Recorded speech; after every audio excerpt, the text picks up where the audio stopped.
Olá, é um privilégio ter você comigo agora para estudarmos juntos 4 visões importantes para a família contemporânea.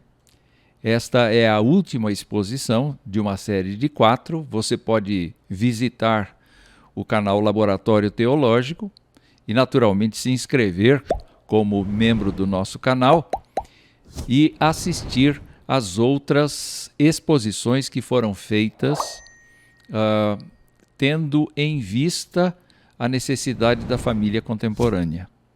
Eu estou muito alegre de recebê-lo aqui e eu espero que este momento, esta exposição que vou fazer, seja muito importante e interessante para você. Então fique comigo até o final. Eu agradeço desde já a sua participação e faça os seus comentários. Eventualmente você poderá ampliar, melhorar a exposição que está sendo feita aqui, ou então resolver os seus próprios dilemas, as suas dificuldades, conversando comigo. Vamos então ao assunto de hoje. 4 visões importantes para a família contemporânea. Quando pensamos na família contemporânea, nós fomos para o texto de Colossenses, o capítulo de número 3. O texto do capítulo 3 é um texto importante, escrito pelo apóstolo Paulo aos Colossenses, uma igreja que ele não conhecia, e tem por objetivo tratar de diversos problemas que ele soube que estavam acontecendo na igreja de Colossos. Mas ele, então, neste capítulo 3, trata do processo de santificação da igreja, do processo de como os cristãos são aperfeiçoados na sua vida. Nesse sentido, nós extraímos este parágrafo, esta perícope do texto de Paulo para envolver você e eu no processo de estudar a família contemporânea. E, naturalmente, pode se perguntar, mas escute, o trecho que você escolheu não se refere exatamente a como um crente deve ser? E a resposta é, naturalmente, um crente deve ser como está desenhado aí no texto, mas, ao mesmo tempo, para que uma pessoa seja uma boa pessoa crente, uma boa pessoa cristã, ela tem que praticar isso em algum lugar. E, sem dúvida alguma, o primeiro lugar onde ela deve praticar é no seio da sua família. O texto diz assim: revesti-vos, pois, como eleitos de Deus, santos e amados, de ternos afetos de misericórdia, de bondade, de humildade, de mansidão, de longanimidade, suportai-vos uns aos outros, perdoai-vos mutuamente, caso alguém tenha motivo de queixa contra outrem. Assim como o Senhor vos perdoou, assim também perdoai vós. Acima de tudo isto, porém, esteja o amor, que é o vínculo da perfeição, e seja a paz de Cristo o árbitro em vosso coração, a qual também fostes chamados em um só corpo, e sede agradecidos. Como você pode perceber, há muita coisa que precisa ser praticada não apenas no ambiente da igreja, mas também no ambiente da família. Prosseguindo na leitura, Paulo continua dizendo: habite ricamente em vós a palavra de Cristo, instruí-vos e aconselhai-vos mutuamente em toda a sabedoria, louvando a Deus com salmos e hinos e cânticos espirituais, com gratidão em vosso coração. E tudo o que fizerdes, seja em palavra, seja em ação, fazei-o em nome do Senhor Jesus, dando por ele graças a Deus Pai. Note que agora o apóstolo Paulo vai falar da casa da gente, da nossa família. E ele começa dizendo então: esposas, sede submissas ao próprio marido, como convém no Senhor. Maridos, amai vossa esposa e não a trateis com amargura. Filhos, em tudo obedecei a vossos pais, pois fazê-lo é grato diante do Senhor. Pais, Não irriteis os vossos filhos para que não fiquem desanimados. Na primeira exposição que fizemos, nós olhamos para Deus. Talvez você tenha necessidade de voltar àquela primeira exposição para uma fala mais detalhada. Mas aqui, em resumo, Deus é aquele que, dentro do texto que nós escolhemos, elege, santifica, ama, perdoa, dá e chama à paz, é louvado em todas as coisas. Quando nós olhamos a segunda visão, e você pode ir ao segundo vídeo, à segunda exposição, temos a visão que precisamos ter do mundo onde vivemos. Inicialmente, nós temos a compreensão criacionista de que Deus criou todas as coisas e o ambiente foi preparado de forma adequada para que nós vivêssemos lá. Segunda coisa, o mundo é a nossa casa terrena, é o lugar da natureza, é o lugar das descobertas científicas, é o lugar de onde tudo vem, de onde tudo acontece, de onde tudo é proveniente. É um lugar absolutamente inigualável, pelo menos dentro do sistema solar. Você não encontra nenhum ambiente tão favorável à vida quanto a Terra. Mas a nossa visão de mundo também passa pelo mundanismo, ou seja, a ausência de bondade e misericórdia. Se o nosso planeta é rico em espécies naturais, tanto na fauna quanto na flora, nós experimentamos todos os dias a ausência de bondade, a ausência de compaixão, de misericórdia, a ausência de perdão, especialmente dentro da nossa casa. A ausência de uma palavra de Cristo que seja guia para as pessoas e a ausência dos valores dos papéis familiares. Nunca se falou tanto em defesa da mulher quanto nesses tempos de pandemia, exatamente pelo fato de que a convivência fez crescer a violência. E geralmente a violência contra a mulher. A terceira exposição que fizemos trabalha o conceito de que nós somos pessoas, os cristãos são pessoas eleitas, santas e amadas de Deus. Ou seja, ele usou o poder de escolha que ele tem para chamar essas pessoas para si. Mas nós somos suporte uns para os outros. Podemos experimentar muito a paz interior dada por Deus, um espírito de perdão, um espírito de compreensão do outro, uma vida dirigida pela palavra de Cristo, uma vida de louvor a Deus com gratidão. Tudo é feito em nome de Jesus e a mim me cabe o meu papel de marido, pai e avô, como a Escritura estabelece. Hoje, nós vamos nos dedicar um pouco mais pronunciadamente, um pouco mais diretamente com os papéis familiares.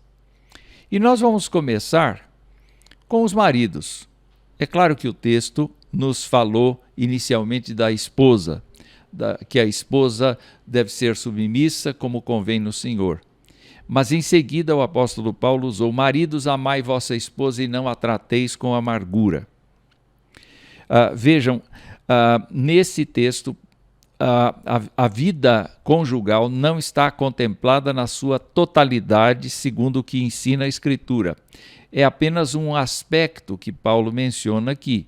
Mas quando ele menciona: maridos, amai vossa esposa e não a trateis com amargura, eu quis ressaltar aqui pelo menos um verbo muito importante, que é o verbo agapau, porque ele significa amar, estimar, gostar.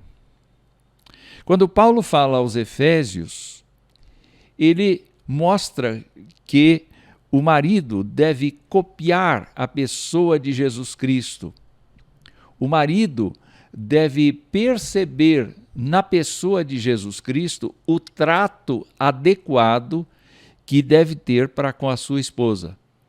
E, naturalmente, é uma coisa muito importante aqui a gente trabalhar o conceito do amor agapau, porque este verbo se refere a um tipo de amor que expressa vontade pessoal e afeto, em vez de emoções ou sentimentos.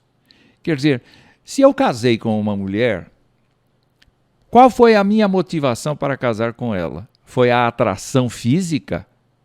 Se foi somente atração física, isto não é suficiente. Foi porque ela tem um belo jeito de ser, isto não é suficiente. O que é suficiente perante a Escritura é eu estar disposto a entregar a minha vida por ela. Em outras palavras, eu sou um servo dela pelo amor. Isso parece complicado para você? Mas pense no que foi necessário Jesus Cristo fazer para salvar os pecadores. Ele precisou abrir mão da sua própria vida para morrer sacrificialmente na cruz em lugar dos pecadores. Em outras palavras, o marido é uma dessas pessoas que, quando casa com uma mulher, ele deve fazer isto com a convicção de que ele cuidará dela, de que ele a amará, de que ele a sustentará, de que ele ouvirá suas ideias, de que ele ouvirá suas necessidades, de que ele a protegerá, de que ele a abençoará, de que ele a fortalecerá, a estimulará, de que ele levantará a moral dela. E, sobretudo, ele vai ter como padrão para a sua vida a pessoa de Jesus Cristo. Então, tudo quanto o marido precisa saber para ser um bom marido é só olhar a leitura do Novo Testamento, a leitura dos Evangelhos e perceber como Jesus Cristo tratou as mulheres, tratou as crianças, tratou as questões familiares, tratou a questão de divórcio, tratou a questão de como os pais são importantes para os filhos, etc. Assim é o papel do amor do marido. E quando nós pensamos no segundo verbo, é um verbo na negativa, Paulo está dizendo: amai vossa esposa e não a trateis com amargura. E eu fui procurar o verbo na língua grega, pikraino, e o verbo quer dizer tornar amargo. Ele tem vários significados e eu vou ler todos eles para você ter uma ideia do que significa tratar uma pessoa com amargura, especialmente sua esposa. Tornar amargo, produzir um gosto amargo no estômago, ou amargar, ou exasperar. Mas, ao mesmo tempo,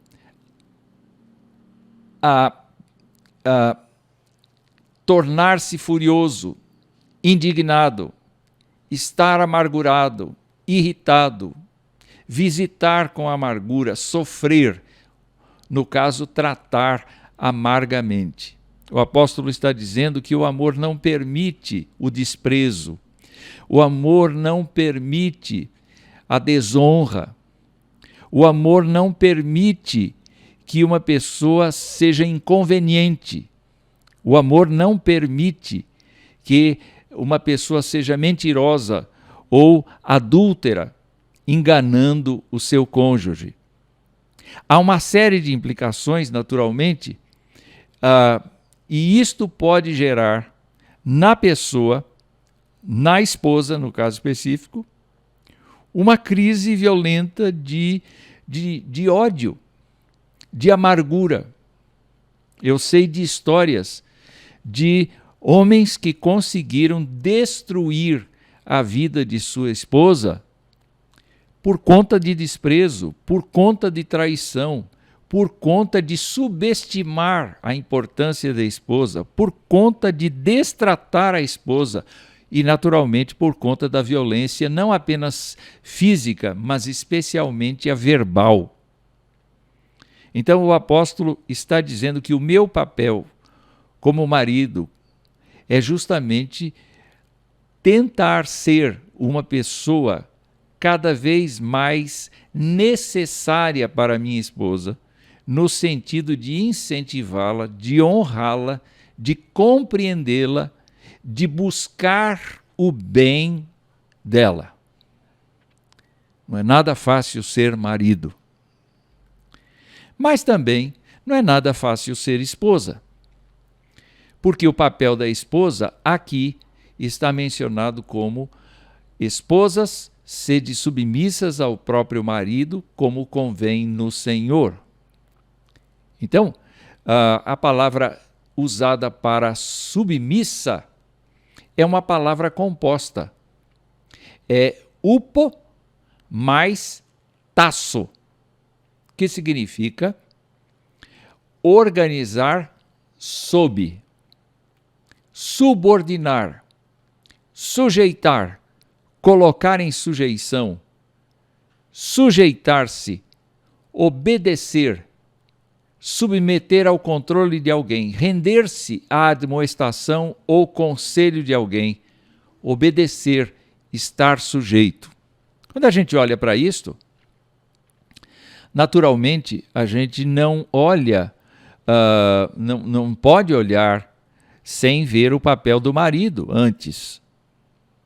O marido não tem que ser uma pessoa passiva, tem que ser uma pessoa ativa, mas tem que ser uma pessoa que ama e não trata com amargura.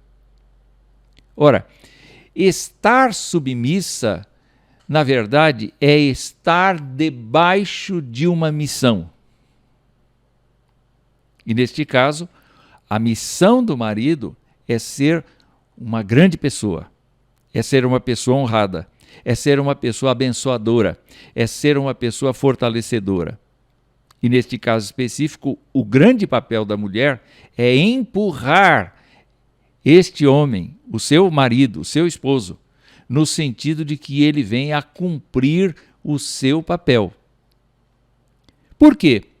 Porque a Bíblia está especificando aqui o seguinte: que as esposas devem ser submissas ao próprio marido, como convém no Senhor. Ora, o Senhor não admite distrato. O Senhor não admite desonra. O Senhor não admite violência. O Senhor não admite o desprezo, o trato com ignorância. Então, ser submissa a um marido não é simplesmente ponto final. Ser submissa ao marido, ponto final. Não, é como convém no Senhor. E nesse caso, nós encontramos em outras cartas do apóstolo Paulo a igreja como símbolo da esposa. Quando nós olhamos para a igreja, o que é a igreja? A igreja é sim uma comunidade de pessoas transformadas pelo Evangelho de Jesus Cristo, que foram compradas pelo sangue de Jesus Cristo e passam a pertencer a Deus. Mas, ao mesmo tempo, a igreja é uma comunidade que louva, que engrandece o nome de Jesus Cristo e que copia o modo de Jesus Cristo olhar as coisas. E proclama o seu amor, proclama a sua grandeza. É nesse sentido que a igreja é submissa. A igreja, e cada comunidade tem a sua própria cor, tem a sua própria fisionomia, tem o seu próprio jeito de ser. No entanto, cada comunidade local tem a mesma responsabilidade em relação a Jesus Cristo porque está casada com ela. Nós não saímos por aí fazendo a nossa vontade e esquecendo a vontade de Jesus Cristo. Nós não saímos por aí falando mal de Jesus Cristo. Nós não saímos por aí agindo de má fé contra Jesus Cristo. Então, quando olhamos para a igreja, nós percebemos que o papel da mulher é um papel muito nobre, mas é um papel voluntário, é um papel determinado pela Escritura e não determinado pelo marido. Não é o marido que diz assim, você vai ser submissa a mim.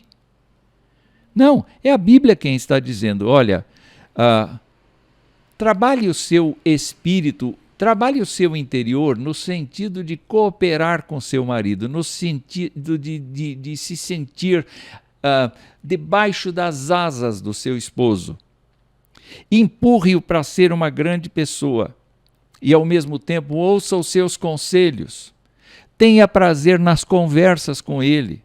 Ao mesmo tempo, proponha para ele temas importantes da vida, porque você, afinal de contas, é uma pessoa idônea, criada à imagem e semelhança de Deus. Essa palavra que nós vimos, hipotasso, é um termo militar grego que significa organizar numa forma militar sob o comando de um líder. Em um uso não militar, é uma atitude voluntária de ceder, de cooperar, de assumir uma responsabilidade e de levar uma carga. Naturalmente, quando um casal, por exemplo, trabalha, e hoje em dia isso é muito comum, as tarefas do lar precisam ser distribuídas. O marido deve perceber isto por seu amor e não tratar a sua esposa com amargura, enquanto que a esposa deve sim compartilhar das suas necessidades, porque ela tem este papel de estar debaixo da missão do próprio marido, mas sempre como convém no Senhor. O terceiro papel é o papel de filhos. O texto diz assim: filhos, em tudo obedecei a vossos pais, pois fazê-lo é grato diante do Senhor. E nesse sentido, filhos, de fato, são todas as pessoas que vivem dentro da casa, geradas ou criadas pelo casal, e que ainda não desenvolveram os seus próprios laços familiares com uma outra pessoa. Um filho que vive dentro de casa, não importa se ele chega aos 40, 50 anos, ele vive nesta compreensão do texto aí. Exatamente por conta de que, quando ele se emancipar e criar sua própria família, então ele terá a responsabilidade de marido, de pai, de esposa, etc. Mas aqui, enquanto ele está debaixo do teto de seus pais, ele deve obediência a seus pais. Ipacuo é o verbo utilizado para obediência. E este verbo significa ouvir e depois fazer. Há uma história bíblica que diz que um homem tinha 2 filhos e disse assim: filho, eu quero que você vá à vinha comigo hoje. E ele disse assim: tá bom, eu vou. E não foi. E o outro disse assim: eu não vou não, mas se arrependeu e foi. E a pergunta que fica é: qual dos 2 filhos atendeu à vontade do pai? E geralmente nós pensamos no segundo. Por quê? Porque o segundo teve uma atitude de acatamento da ordem ou do pedido do pai. Quando eu olho para esta ordenança que o apóstolo Paulo coloca aqui, naturalmente eu estou pensando que muitas vezes os filhos, com o desenvolvimento dos estudos, sabem mais do que seus pais, por conta da tecnologia, são mais avançados na tecnologia que seus pais. Mas não existe da parte de Deus nenhum incentivo para que um filho desonre seu pai e sua mãe por conta disso. E isto provoca, de certa maneira, o encurtamento da nossa vida na terra. Porque os mandamentos de Deus dizem assim: honra a teu pai e a tua mãe, para que se prolonguem os teus dias sobre a terra que o Senhor teu Deus te dá. Eu sei que é uma situação muito específica ali nos mandamentos, porque Israel havia recebido como herança a terra de Abraão, prometida a Abraão. E enquanto os filhos fossem obedientes aos pais, eles ficariam na terra. Mas nós não podemos negar o fato de que este mandamento é repetido pelos apóstolos, e ao ser repetido pelos apóstolos, ele traz um novo significado. Ele traz o significado de que filhos que honram seus pais por meio da obediência, por meio do acatamento, por meio do respeito, por meio do apoio, do suporte, por meio de fazer depois de ouvir, depois de uma ordem dada, respeitar esta ordem e fazer o que é necessário fazer, esse filho, essa filha, são abençoados pelo Senhor. É um mistério para mim, mas isso é verídico. O Senhor prospera o caminho dos filhos exatamente quando eles têm uma atitude de obediência aos seus pais. E olhe, Paulo está dizendo aqui que quando os filhos olham para seus pais, o Senhor se agrada. Fazer isto, obedecer aos pais, é grato diante do Senhor, ou seja, é muito agradável, é aceitável diante de Deus. Não é uma obra para salvar nossa alma, mas é um expediente que Deus se agrada de nós e com isso facilita o caminho dos filhos. Quando a gente é filho, a gente pensa que é dono do nariz, especialmente na adolescência para frente. E a gente quer ter atitudes próprias. A Bíblia nos recomenda a ouvir os nossos pais, a pedir a opinião deles, a olhar para o comportamento deles, a copiar os comportamentos que são corretos, a respeitá-los quando a gente sai de casa. Então, quando você estiver no meio dos amigos e os amigos começarem a falar mal dos seus pais, o que você vai pensar? Como é que você deve, então, apresentar os seus pais para os seus amigos? Falando mal deles? Desrespeitando? Desobedecendo? Não cumprindo as ordens deles? Isso vai trazer benefícios ou prejuízos para você? Na verdade, a Bíblia esclarece que a desobediência aos pais traz infortúnio para os filhos. E nós percebemos que isto é real na prática de muitas famílias. Eu quero partir para a última classe de papéis familiares, que é o papel dos pais.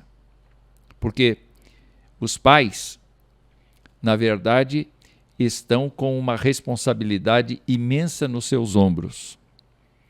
Paulo escreve: pais, não irriteis os vossos filhos para que não fiquem desanimados. Irritar significa excitar, incitar, estimular, provocar. E provocar o quê? Figuradamente, provocar contenda, provocar disputa, provocar discussão, provocar a concorrência entre os filhos. O apóstolo certamente se lembra, conhecedor do Antigo Testamento como ele era, ele certamente se lembra daquela palavra poética de que os filhos são herança de Deus. E esta afirmação não está aqui no texto, mas está no contexto geral da Escritura, que diz que os filhos nos são dados por Deus. É certo que nós podemos procurar conceber os filhos. E nós tentamos muitas vezes, mas nós sabemos que Deus concede os filhos para nós. E quando Deus concede os filhos para nós, Ele nos dá a responsabilidade de cuidar desses filhos para que eles sejam idôneos e, na idade própria, tenham a sua própria unidade familiar. Então, olhe só, o marido não apenas ama a esposa não apenas está debaixo da missão do marido, mas ambos se tornam paradigmas para os filhos. Ou paradigmas de falta de espiritualidade, de pecaminosidade, de engano mútuo, de discussão, de violência, ou eles se tornam exemplos de amor, de comunicação, de fraternidade, de bênção mútua, de suporte um para com o outro, de perdão um para com o outro. E isto aplicado aos filhos. Eu sei que é uma longa e difícil caminhada, mas quando a gente toma uma atitude dentro de casa, seja com quem for, nós precisamos medir as consequências desta atitude que nós tomamos.